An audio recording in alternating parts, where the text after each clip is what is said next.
La Cour suprême du Tchad confirme les résultats du référendum pour une nouvelle constitution.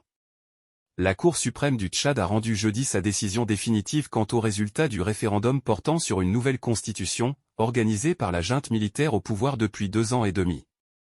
Cette validation, marquée par une victoire écrasante du oui avec 85,90% contre le non à 14,10%, avec une participation de 62,8%, ouvre la voie à des élections fin 2024.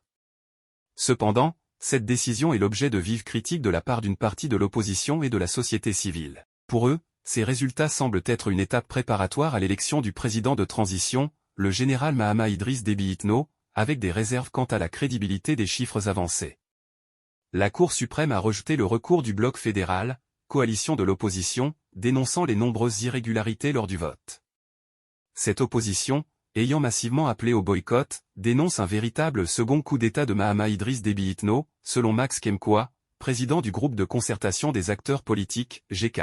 Malgré la promesse initiale d'une transition de 18 mois et l'engagement de ne pas se présenter à l'élection présidentielle, le régime dirigé par Mahamat Déby, à seulement 37 ans, a prolongé cette transition de 2 ans, lui permettant ainsi de briguer la présidence fin 2024.